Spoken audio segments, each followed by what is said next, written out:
तर आपण सगळ्यांनी विनंती करायची आहे, मी विनंती करतोय मुख्यमंत्री साहेब आणि 2 उपमुख्यमंत्री साहेब.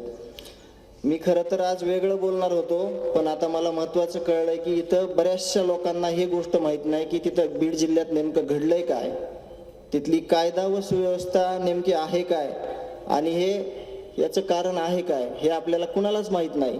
म्हणून मी बाकीचं सगळ्यांना सर्वश्रुत आहे, सगळा घटनाक्रम माहीत आहे, परंतु तिथली शासन व्यवस्था, तिथं जे काही राजकीय आश्रयापोटी काही कामं केले जातात, राजकीय पाठबळ कोणत्या कामासाठी दिलं जातंय आणि एका गरीब सरपंचाला, एका सर्वसामान्य कुटुंबातल्या माणसाला, एका समाजसेवकाला, एका गरीब कुटुंबातील सगळ्या परिवाराला, एका छोट्याशा गावात एकदम सुखासमाधान नांदणाऱ्या माणसाला कशा पद्धतीने संपवलं गेलं, कुणामुळे संपवलं गेलं याविषयी मला बोलणं महत्त्वाचं वाटतं. तर माझे हात जोडून विनंती आहे, मी न्यायाची भीक मागतोय मुख्यमंत्री साहेब, उपमुख्यमंत्री साहेब, तुम्ही आज एकदम गांभीर्याने ही गोष्ट घ्या.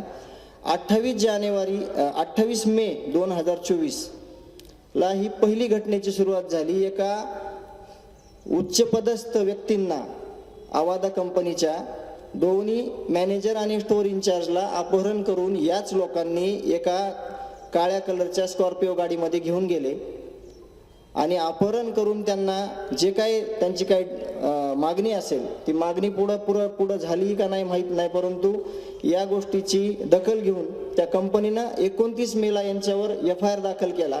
परंतु त्याच्यात ज्या दोघांनी अपहरण केलं होतं एकाच व्यक्तीचं त्याच्यात स्पष्ट नाव आहे आणि एक इतर आरोपी आहे, त्याचा कुठंही तपास झाला नाही. म्हणजे आरोपीला कळून चुकलं की आपलं काहीही होत नाही. त्याच अनुषंगाने पुढं ज्या कार्यालयात याच्यातला जो सूत्रधार आहे वाल्मिक कराड, पहिल्यांदा नाव घ्यायलो मी, या सूत्रधाराने जे काही खाली आदेश दिले, जे काही खाली सूचना दिल्या काय करायचंय ते, त्या सूचनेप्रमाणे या सगळ्या लोकांनी हे जे काही 29 नोव्हेंबरला जे काही खंडणी मागण्यासाठी हे गेले, खंडणी मागितली, तरी देखील तिथं काय झालं, कुठलाही गुन्हा रजिस्टर झाला नाही. हे सगळे लोक पोलीस स्टेशनला गेले पण तिथं कुठलाही गुन्हा झाला नाही. आज मला हे म्हणायचंय की जर जिथल्या तिथं सगळे गुन्हे नोंद केले असते तर पुढच्या घटना झाल्या नसत्या. एवढ्यावर हे लोक थांबले नाहीत. 6 डिसेंबरला महापरिनिर्वाण दिन होता, त्या दिवशी हे परत लोक, या टोळीतले हे 8 जण हे परत आवादा कंपनीवर आले. परत एका दलित बांधवाला अमानुषपणे मारहाण चालू केली. तो किंचाळत होता, तो लाठ्याने मार खात होता. म्हणून गावातल्या एका व्यक्तीने फोन केला संतोष अण्णा देशमुख यांना की अशी इथं घटना घडली आहे, इथं या. तो सोडवायला गेला, भांडण सोडवताना ह्याला मारलं. गावातल्या लोकांनी त्या आरोपींना म्हणजे हातापाई झाली. तो अशोक सोने नावाचा दलित बांधव हा दुपारी 1 वाजेपासून ते 10:30 वाजेपर्यंत पोलीस स्टेशनमध्ये भीक मागत होता की माझा FIR घ्या, माझी म्हणजे माझा जी काय मला शिकायत करायची आहे, जे काय मला FIR द्यायचं आहे ते घ्या. तर घेतली नाही.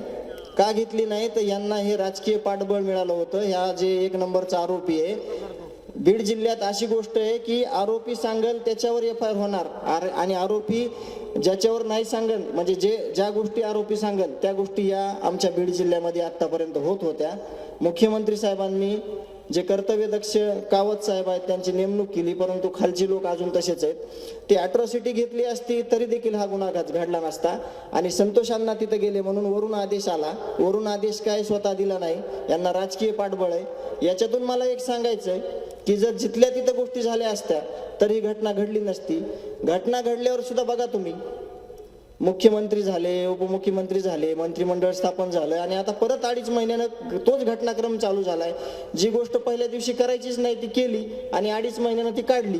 त्याच्यामुळं समजून घ्या, मला काय म्हणायचे ते राज्यकर्ते सगळे जे काही उपमुख्यमंत्री आहेत, मुख्यमंत्री आहेत, की आत्ता तरी सगळ्या गोष्टी जिथल्या तिथं करा जेणेकरून आमच्या बीड जिल्ह्याला न्याय भेटेल आणि आम्ही कुठंतरी तिथं सुखासमाधानानं जे काही राहिलेलं आयुष्य, आज देखील सगळं वातावरण भीतीयुक्त आहे, खूप भयानक पद्धतीनं तिथं आहे आणि आम्ही कुठपर्यंत लढणार आहोत.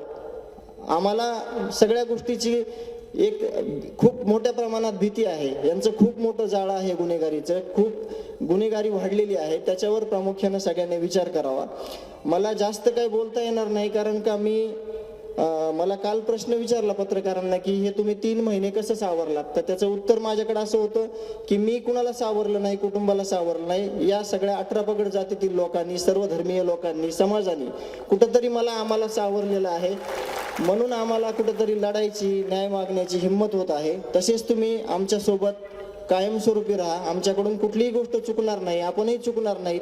आपल्याला छत्रपती शिवाजी महाराजांचे विचार आहेत, शाहू फुले आंबेडकरांचा विचारांचा वारसा आहे, त्यावर आपण न्यायाच्या भूमिकेत आहोत. आपण न्याय मागून घेऊ आणि न्याय मिळाल्याशिवाय स्वस्थ बसणार नाही. पण अजून ज्या जिल्ह्यामध्ये काही प्रकार आहेत सध्या चालू, जेल प्रशासनानं काय काम केलंय, त्याच्यानंतर ही घटना घडल्यापासून राजकीय पुढाऱ्यांनी कुठं हस्तक्षेप केलाय, याचे पुरावे आमच्याकडे आहेत. आम्ही लवकरच मुख्यमंत्री आणि उपमुख्यमंत्री साहेबांकडे देणार आहोत.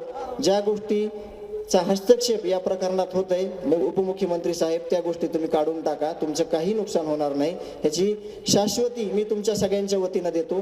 तुम्ही सगळ्या ज्या घाणेरड्या गोष्टी आहेत त्या काढून टाका. तुमचं काही नुकसान होणार नाही याची मी खात्री तुमच्या सगळ्यांच्या वतीनं देतो आणि थांबतो. एबीपी माझा, उघडा डोळे बघा नीट.